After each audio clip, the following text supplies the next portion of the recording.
WVTC Radio Detroit. You can find us on Facebook, YouTube, X, and our website, www.wvtcdetroit.com, or download our WVTC app from the Play Store for Android users and the App Store for iPhone users.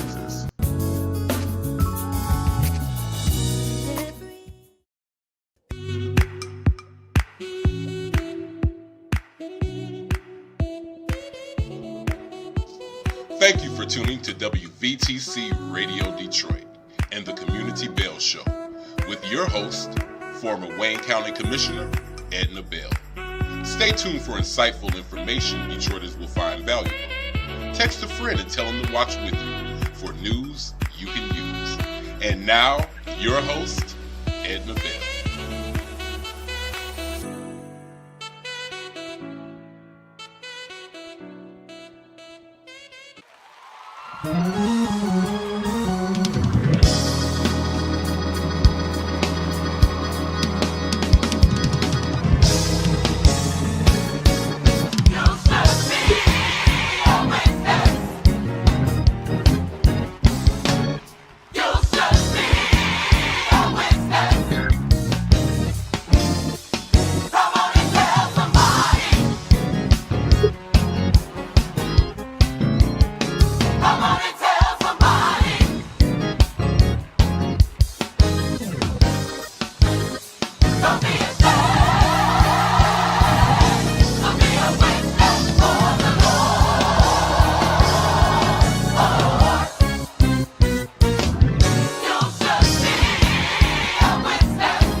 Hello. It's Monday at 4:00, so it must be the Community Bell Show. Good afternoon, everyone.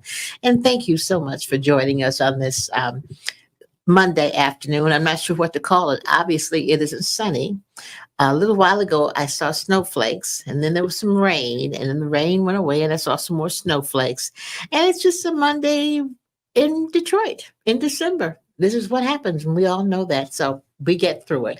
But again, welcome to the Community Bell Show. We are awfully glad to have you join us on the Stellar Award-winning WVTC Radio Detroit. We're just real pleased that you've chosen to be with us this afternoon at 4:00. It is the holiday season. It is the holiday season, and we are just so thankful for all the blessings that have been bestowed upon us during this holiday season. Um, could have been much worse than it was, but it was pretty doggone good when you consider that we have made it thus far. And Lord knows we've made it thus far by faith and by the grace of God. But first, I want to again acknowledge the Reverend Charles Gilchrist Adams, whose funeral was this past weekend at the Hartford Avenue Baptist Church. All the dignitaries that were there to honor him and all the accolades that came in from around the world were so richly deserved. He was a man among men, a preacher among preachers. And if you've never heard him say hello in all the different languages, or goodbye even in all the different languages, you've not heard Charles Adams preach. That was his signature, and we are just so grateful that we had the pleasure of knowing him, the pleasure of being in his company, just the pleasure of having him minister to so many people in this metropolitan Detroit area, but indeed around the world. Reverend Charles Gilchrist Adams, pastor of the Hartford Avenue Baptist Church, passed away, as you know, and his funeral was this past weekend at the church where it should have been. Hartford Avenue Baptist Church originally was on Hartford Avenue. And for those of you who don't know where Hartford Avenue is, it's still the street's still there, obviously. And the church started and was named after the street in what we call the old west side of Detroit. And the old west side of Detroit would have been west of West Grand Boulevard, south of Tyerman, where Hartford Street and Scotton Avenue and all those places were. That's where Tabernacle Baptist Church was, also in that area. St. Stephen's was in that area. Burnett Baptist Church in that area. So it is really is a historical part of our city, and particularly because of the massive and important churches and ministers that were a part of the religious community in that area. And so, he will be sorely missed. Reverend Adams will be sorely missed.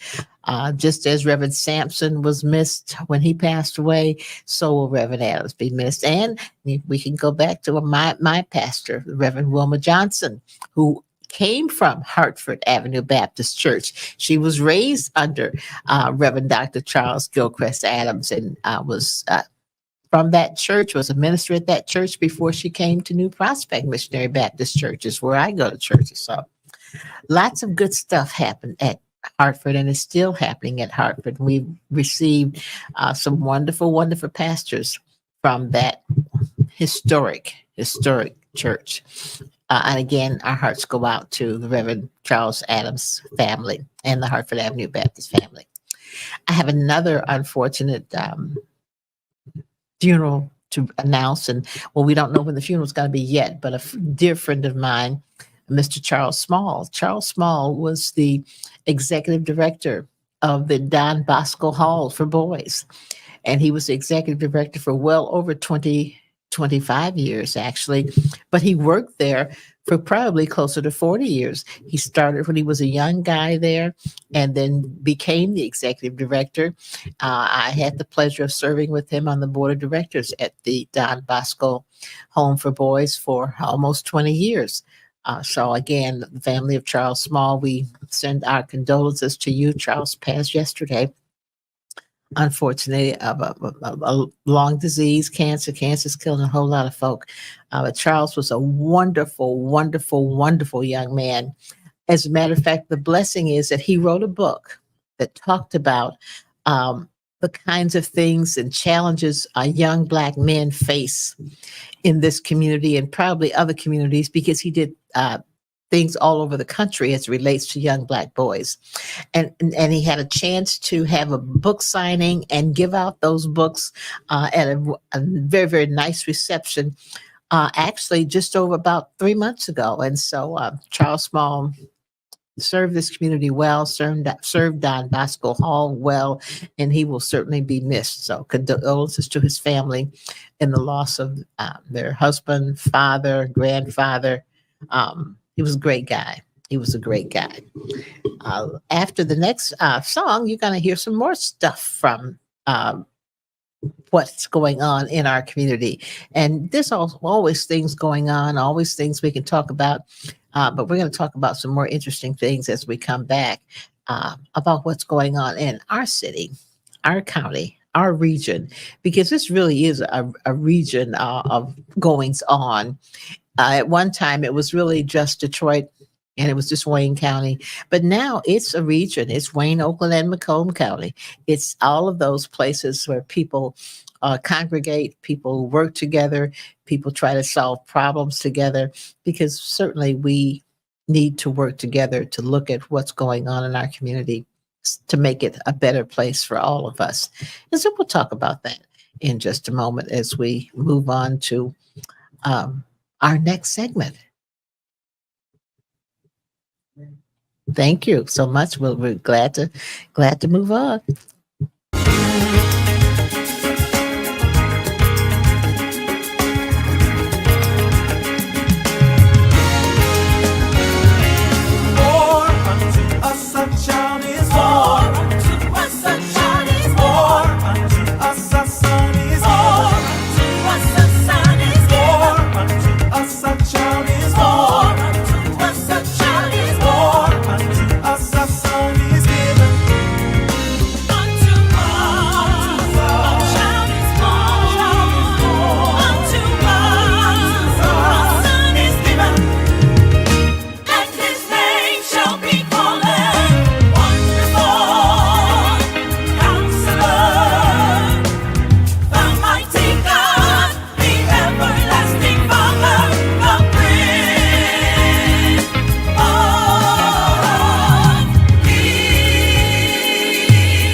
We're back. Thank you for coming back with us, and thank you for joining us again on the Community Bell Show. We're just happy to have you. It is such a pleasure to have you with us. One more time, we are just pleased to have our guest speaker with us. She has just arrived. We're so happy to have her.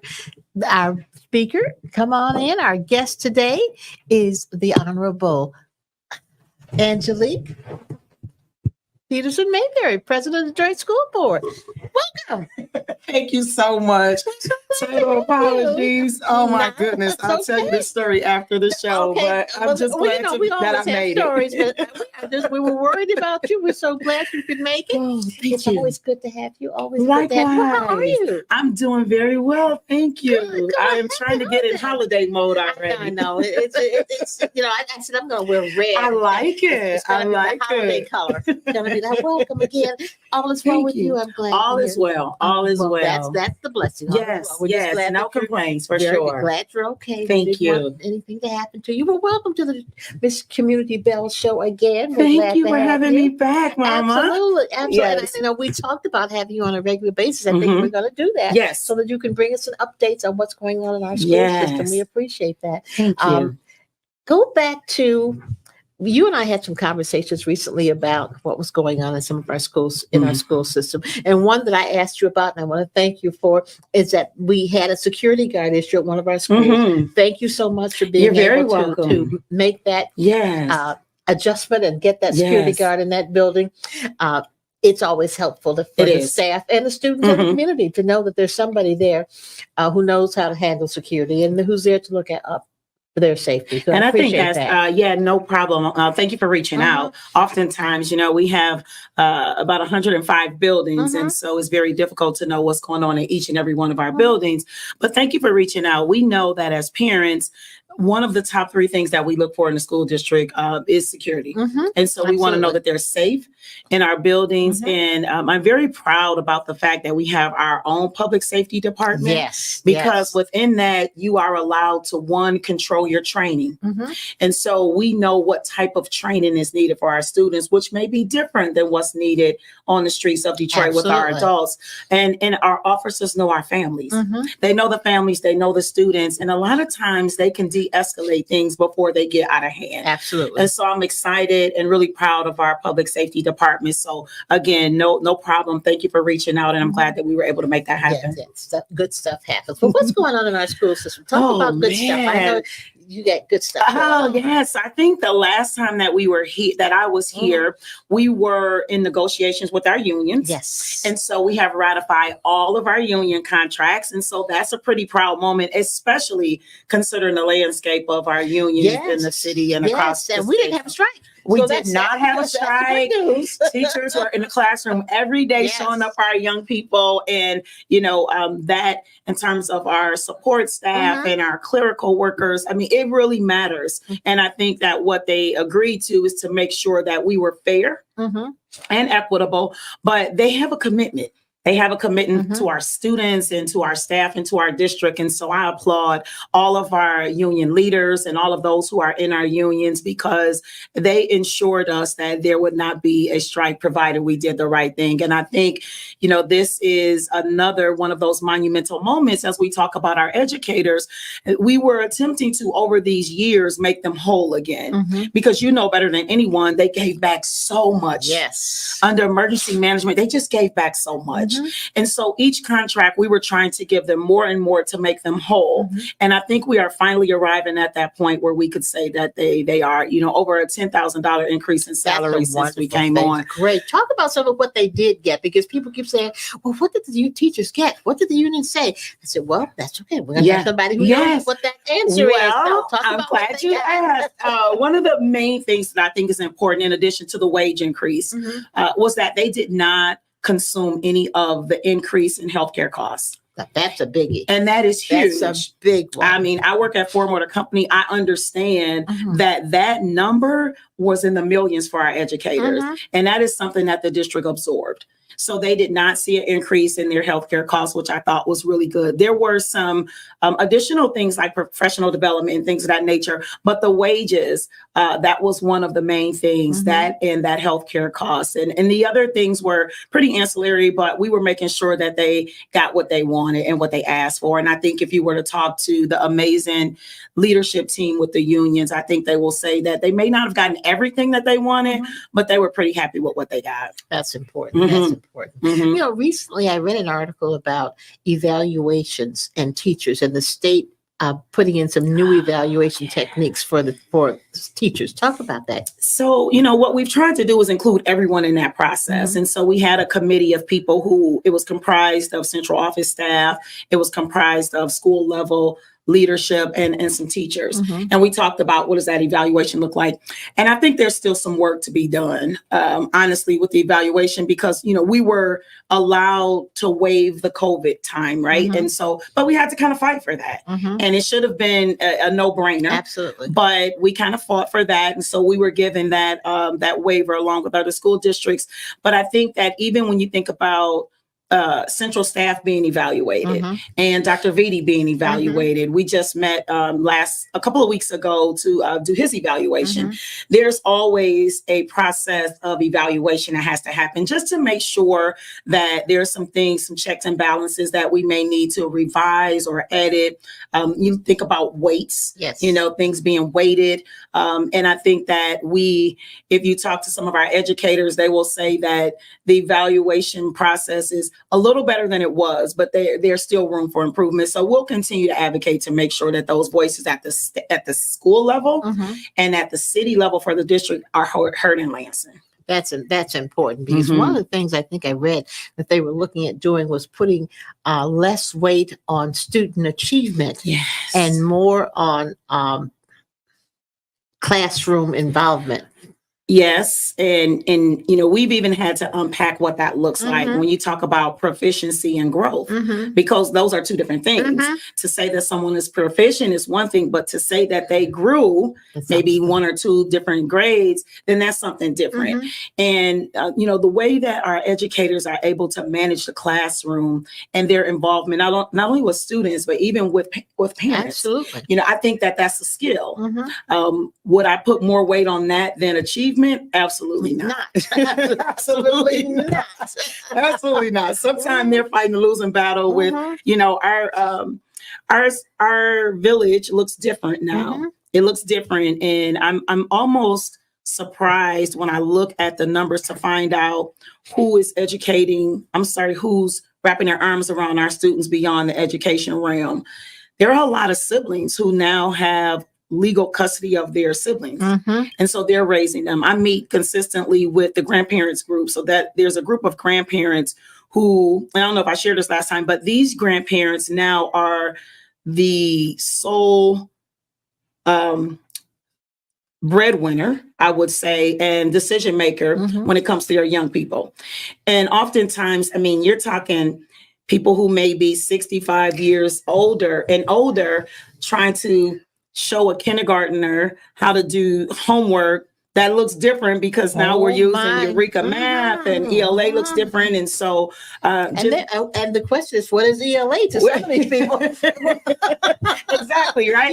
Is that language arts? Yeah, English language arts. Mhm. But, I co-parent with my sister and brother-in-law with my nieces and nephews. And even the way that I can get to the same answer Mhm. because of what the public education that I received, I Exactly. know, but she'll say, no, Auntie, That's you not can't how do, you have to do grouping and you have to Yes. circle or I'm going to get marked down. And I thought, so we do curriculum nights at the schools too. And the intention with the curriculum nights is to educate people on how to help with homework. Yes. So our FACE department, they've owned that. In the school level, they've owned that where you can go in. There's math night. You can go in for ELA night, which is English language arts night. And just really trying to learn, if you're really trying to help your young person at home, then you will at least have the tools and know. Exactly. Yeah. Exactly. And that's just imagining that someone who's 65, 70 years old, and I look at some of the unfortunate circumstances that happened in our community where the one family, the mother was killed and she had 5 children. And the grandmother was now had custody of these 5 children. She is indeed. And just the thought of that, it's frightening. She is. So that family, I will share with you, they're doing very well. They just received a house for the holiday. Oh, and so they're in a brand new home. I was Oh. over with them 2 weeks ago, and the grandchildren are doing amazing. And the grandmother is in the grandparents group. Oh, perfect. And because she's in that group, there are a lot of resources that are afforded that group simply because they're in the group. So whether it is, food or, staple items like that, or is it about getting some assistance with your lights and your water, clothing. And so the district, we have hubs where they've been able to receive that. But I was just with Mother Burnett 2 weeks ago, actually, and I'll be with them next week before the holidays too. But she's doing amazing. But you're right. The youngest child in that situation at that time was 18 months old. So you had 18 months, you had a set of twins who were 3, and then you had a 9-year-old and you had an 11-year-old. And so now they're all a year older. All the children are in school now except the baby. We're waiting so that he can get into pre-K, but everybody else is in school, and the family's doing amazing simply because, one, she was transparent enough to let the community know that she was in need. But 2, our community just stepped up, from the school district to faith-based to the city themselves stepped up and really wrapped their arms around that family. That is so good to hear, because when I saw that, I thought, oh my gosh, Yes. I can't imagine being in that situation. What do you do? Yes. You get 5 babies. Yes. Yes. It's just I think it speaks to the heavy load that comes to the schoolhouse every day. Yes. And so you never know what our young people are experiencing when they leave the schoolhouse. Exactly.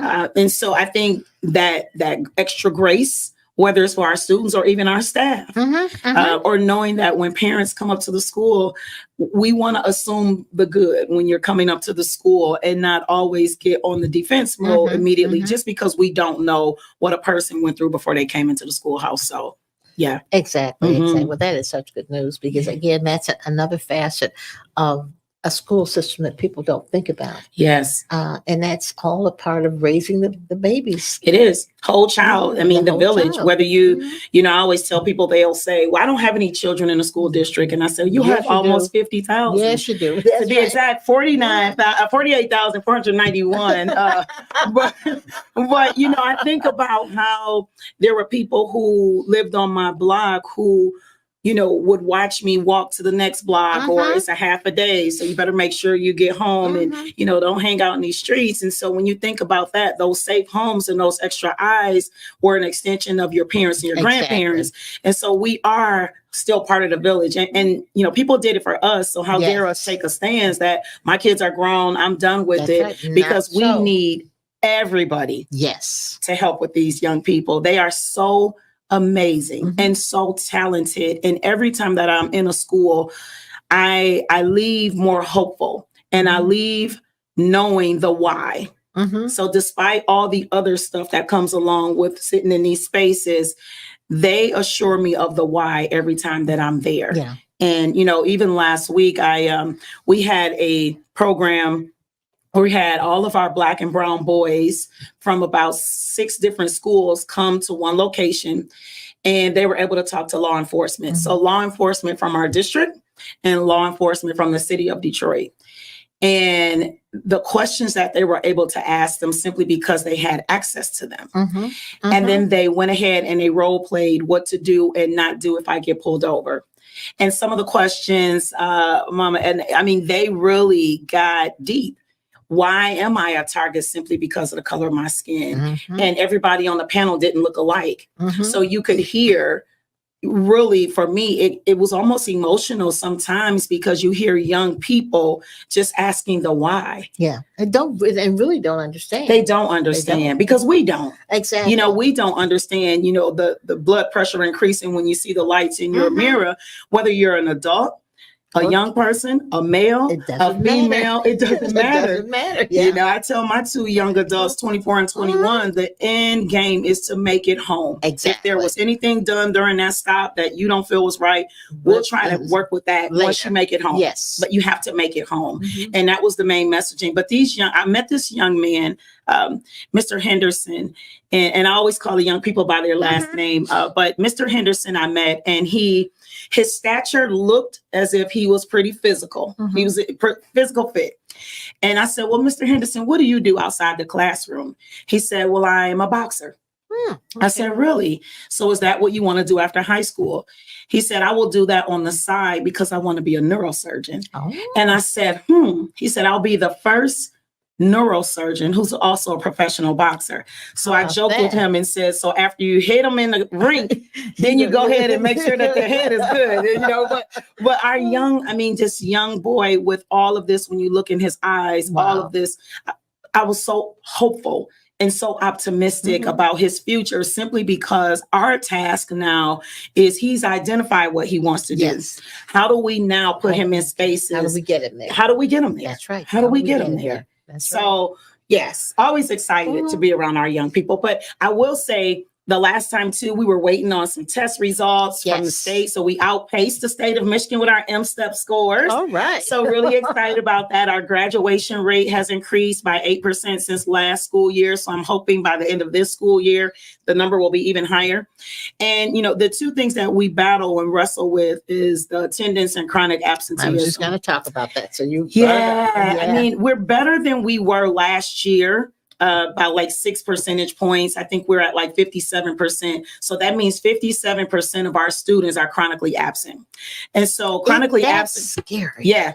The number was much higher. And I know. It was much higher, but the question is, where are they? And where are those parents? That's the real issue. See, for me, it isn't the children. Right. This is a parent issue. And again, I think we talked about this before. I'm not above bringing those parents in before a judge and saying, okay, A, B, C, D, you either got to pay or you got to go to jail for a day or two and lose some days off work. Your job is to get these babies to school. You are legally responsible for getting them to school. And it is really sad because when I think about it, our young people now, unfortunately, are the decision makers in a lot of homes. Yes. So they decide if they're going to school or not. And, I know in some cases How scary is that a 12-year-old is making not only for themselves, but for their siblings. For their siblings. And, you have some instances where, the mom or dad, grandma, TT, everybody, they're working. And so the expectation is I have to go to work, get up, get yourself ready, get your sister ready, and you guys get out of here.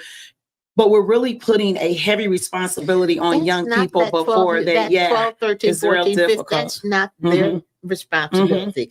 And I know everybody needs to work. They need something to sustain themselves. But your first responsibility is to those babies. It is. And it is really disheartening to look at the numbers because, chronic absenteeism means that you've 16 days. Yes. So 16 days. And some people are chronically absent within the first month of school. Yes. So we're saying 16 days throughout the whole school year. And unfortunately, it doesn't allow for us to differentiate if this was an excused absence, I had a doctor's appointment or not. But our young people are, and I think we've got to do a better job of making it to where school is where they want to be, as opposed to not wanting to be there.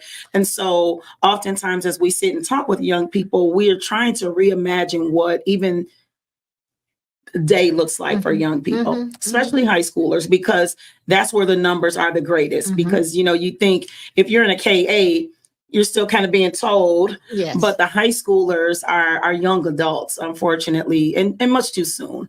And so they're making decisions. Some of them are choosing to work instead of go to school so that they can provide. And those become systemic issues that we have to address. I do remember during COVID, once we were back in the building, we were virtual for so long, we were back in the building, and there was one particular school that continued to have high chronic absenteeism. And we found out that a lot of those students were in the workforce and they were working at retail spaces not far from the school. So then the question goes to the business owner. Why then are you employing school-age children before 3 o'clock during school hours? And so that was a pretty heavy conversation, but the conversation was had and, we were able to address that. But at the end of the day, the young people were saying, hey, listen, I have to provide for the household too. I have to contribute to that. And so we don't want to disturb that, but you have to provide after school hours because we want to make it to where that doesn't become your only source of income, even after high school. Exactly. Unless you're looking to, go into another, if that's your preference, that's one thing, but it was just really difficult to see young people having to make those decisions. And although it was never my reality and, not my children's either, I just remember my mom saying to me, it's no rush. Because once you're grown for the rest of your life. Yes. So, you don't try and grow up so fast. Just enjoy high school if you can. And so we're trying to make the experience for school much more enjoyable because it's so much more than just reading, writing, and arithmetic. Oh, my goodness, yes. It's just so much more. Yes. And I think if we continue to focus on that, then we'll continue to see some of these numbers. But our attendance rates right now, we're close to 90%. We're at 85%. And that means students who are coming to school every day. And so that is hopeful. That number is higher than it has been. Yeah. We're still not back to pre-pandemic numbers yet, though. And so, the last time that I was here, I talked about virtual school and how the pandemic forced us to create a virtual school. At that time, we had over 3,000 students in virtual school. Now, there's a little around 300. Oh, good. And so majority of those students are back into school buildings because there's a social aspect that I think you have to make sure that you acknowledge. And for our young people, when we look at the numbers, to be in a kindergarten and first grade, you need to be in a building. You need to be in absolute. You need to be in those ages building. Are much too young to be virtual. Much too young to be virtual. Much too young. Much too young. So those numbers, but we set a target even for pre-K. And so our target for pre-K for this school year was 2,000. So we've exceeded that number, which is exciting. Over 75% of our schools have a pre-K classroom. And when you visit the pre-K, what we do know is if your child is in pre-K, they're 3 times more likely to do better in kindergarten. So what the challenge is if you have a kindergarten class split with some students who are in pre-K, some students who are not in pre-K. And so you have this learning curve that's being slid. But I think when you put these young people in learning environments, and they're learning a variety of things, obviously, even something as we would think it's too advanced for them, but critical thinking. And, as they're having lunch family style. So they're learning table etiquettes, things of that nature, how to be nice and kind. Yes. And I think some of our adults can take that class too. But just how to be nice. How about that? Yes. Yes, just how to be nice and kind. For some of them, that is their first that means they won't be watching school board meetings. They definitely won't watch those meetings. They won't watch because the parents are not nice and kind. They missed that lesson. Yes, it has been that way for a while. Yeah. But so those are some of the things that I'm really proud of. I'm really proud of the fact that we're moving in the right direction, and the data shows that we're moving in the right direction. I think there's still a huge opportunity for us with our ESC students, as well as those who are actually going to take advantage of all of the mental health support and the support through the hubs that we have. I think as a society, we have to do a better job of reconditioning people's mind. Yes. So that if they need mental health support, they don't feel like it's something bad. That's right. They need to feel comfortable. So just like if my knee is hurting, I go to somebody to help my knee. It's the same thing, but the society has not gotten there yet. And hopefully we're going to get there, but right now we're not there, and we need that so much. I'm almost want to say mental health right now is one of our top priorities. It should be absolutely not just for adults, but for our students. For our students as well, particularly because they are going through some tough times, and as the adults are going through tough times, the kids are going through twice.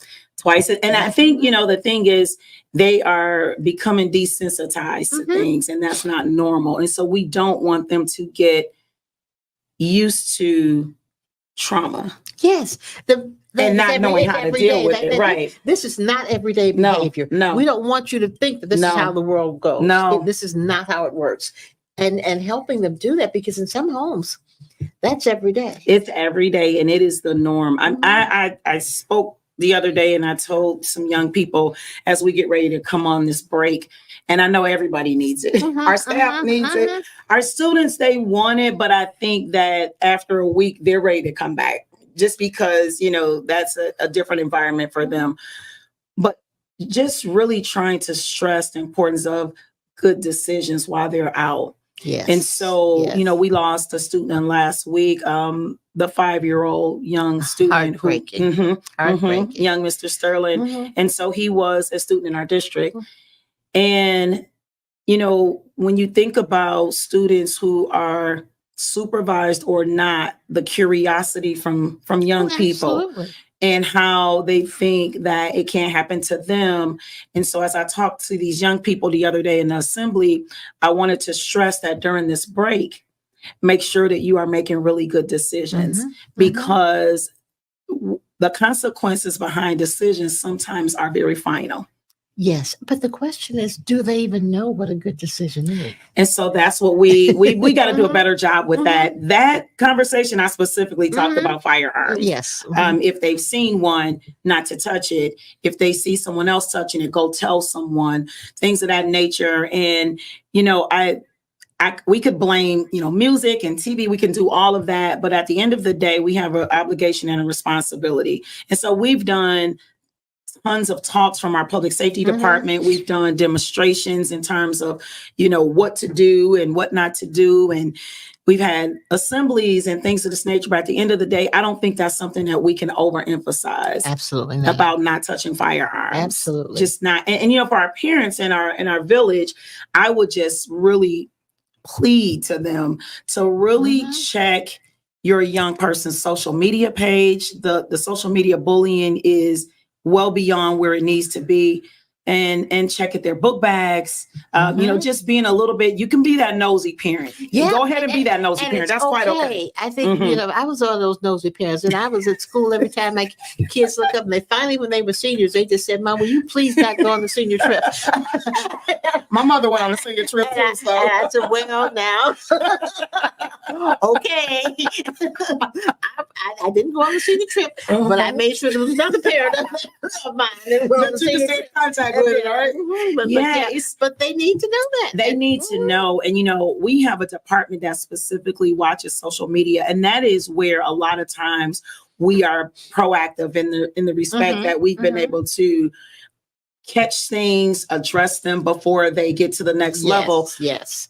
But, I tell our young people all the time, it's not private when you put it on social media. Exactly. It becomes public. It's public. Why are they looking at my page? Your business when you put it out there. Not when you put it out there, And so they, again, it's that filter system because you're learning as you get older through circumstances and experiences in life, you're learning. Yes. You're still learning. Yes. And so when you put a thread on social media, we are working with the Wayne County Prosecutor's Office because we investigate every single one, because the one that we don't, that's the one that might be the one that something is actually, and I am so thankful to God. And I just say that because I'm unapologetic, his daughter, but I'm just thankful that we have not had any incidents like that. Yes. Because we really have, a lot of times our students will say something. They will say, hey, so-and-so has a weapon in his bag, he's showing it or she's showing it off to people. And that's how we find some of the things beyond the metal detectors. We're having an increased number of students who are letting other students in school buildings that don't belong there. Yes. The last couple of weeks, we've had a lot of that. And as we typically around this time, as we approach the holiday, we see just a lot more risky behavior going on with our young people. And so because we know it, we know we have to do something about it and not be reactive to everything, but be proactive in as many spaces as we can. So that I think that two-way street of students feeling comfortable enough to talk to someone is huge. Absolutely. Absolutely. Well, we're about to end, but before we end, I have to come back now because I already got here. Okay. All right. But we have to, I want to talk about and congratulate the young ladies at the Castech golf team. Castech golf team. Way to go. Yes, they made history. Congratulate those young ladies who made history. The first time in all of Detroit public school history. Absolutely. And that team is only 3 years old. Can you imagine what the future is going to be? They're not ready for them. I don't know if I'm ready. They're so humble too. Oh, and they are. They are. And I'm just so proud of them and the parents that helped out, the coaches. And I'm pleased that I spoke at their banquet last Tuesday when they had their end of the season banquet, and they gave them their patches and their medals and their trophies and just and the seniors got beautiful flowers. Isn't And that amazing? it was just such a wonderful ceremony for those young ladies. Isn't it amazing? Absolutely amazing what you can do with young people. And that's the thing. It's exposure, Yes. right? And so we brought them to a school board meeting. We recognized them and Yes. coach at the school board meeting. And it's really about access and exposure.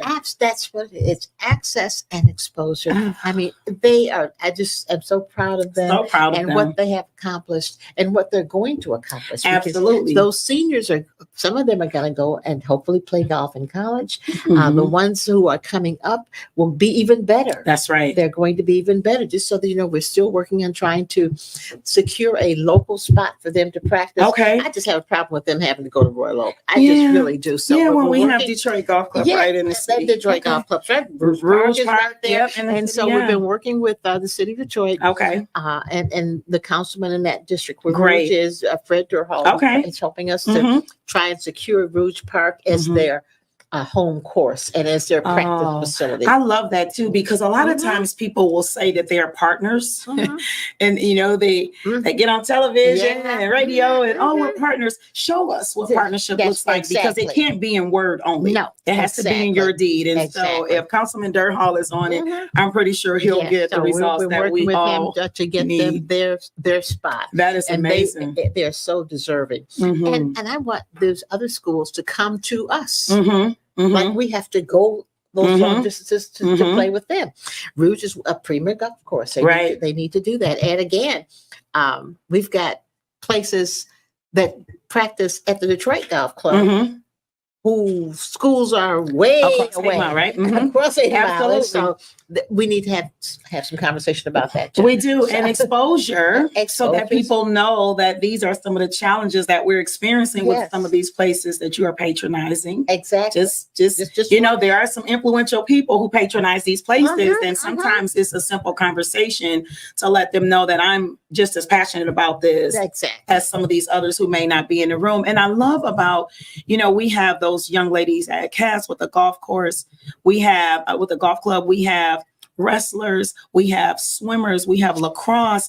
I mean, these students are track teams, football. It's amazing. Volleyball. Like when I go to these activities, their recreation, I get it. But for me, I'm always in awe with the level of excellence that these young people demand of themselves. So this is beyond what a Yes. coach would say. It's just what you demand of yourself. Exactly. And really the support that comes out for these young people. Yes. I was at Frederick Douglass last week for their program, and they were doing, Frederick Douglass is an all boys school.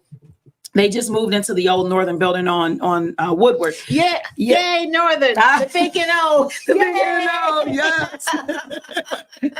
So they were doing this amazing program, and you saw basketball players, football players, all of these. But what you saw was a brotherhood that was so close. They were cheering for each other after they were singing. These young men could sing and they were acting, and it was amazing. And the community showed up for these young people. It was during the day, but people showed up. So you had staff, you had district office, you had community there.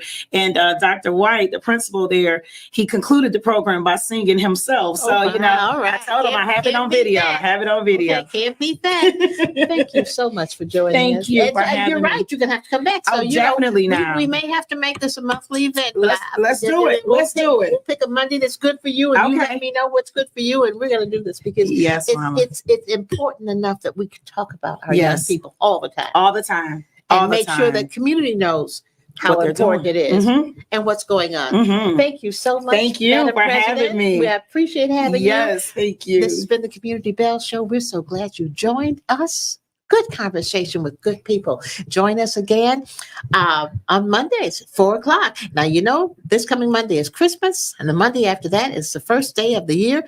You'll see some recordings. You won't see us here on those Mondays. I just want to let you know that. I'm glad to know that. I'm glad to know I want to let you know that. However, right after that, we'll be back live again. Thank you so much. Thank again. you. Thank you for Appreciate having me. having you. Yes. Everyone, have a wonderful, wonderful holiday. Bye. We'll see you. Take care.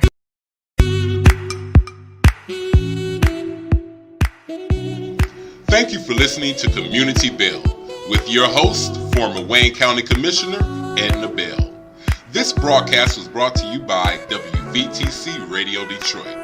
You can find us on Facebook, YouTube, our website, www.wvtcradio.com, or download our WVTC app from the Play Store for Android users and the App Store for iPhone users. If you've enjoyed this broadcast, tell a friend to tune in. We'll see you next Monday at 4 p.m. Eastern to the Community Bell Show, right here on WVTC Radio Detroit.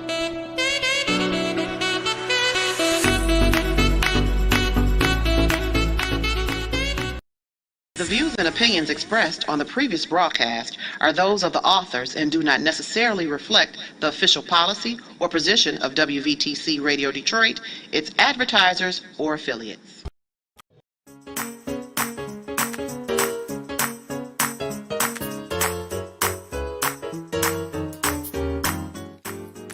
WVTC Gospel Radio Detroit thanks the following supporters for their generous gifts of support to keep this station and these broadcasts coming your way.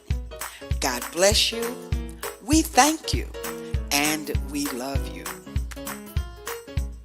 This is WVTC Gospel Radio Detroit.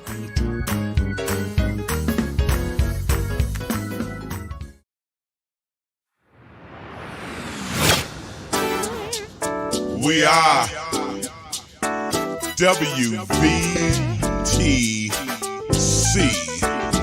What is Detroit Gospel Internet Radio?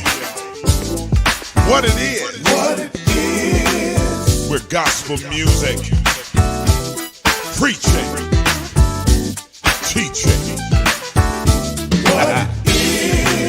encouraging. What it is, all up in what it is, the community. What it is, WVTC.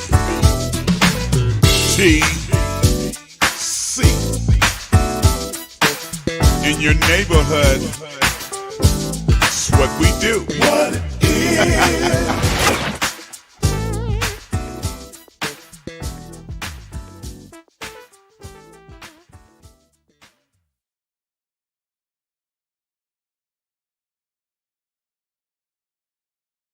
Go to your Apple or Google Play Store and download the WVTC Gospel Radio app today.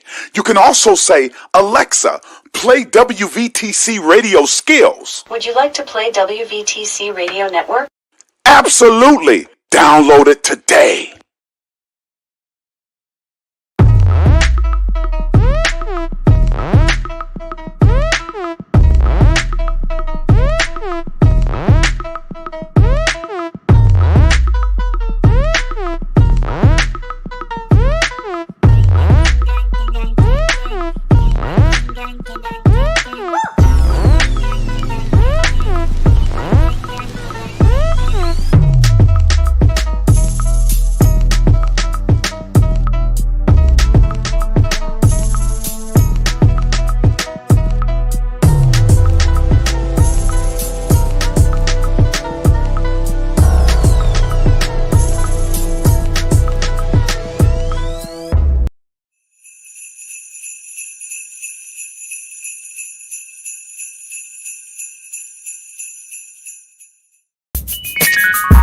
You're listening to WVTC Gospel Radio Detroit, and we're flowing in the Spirit.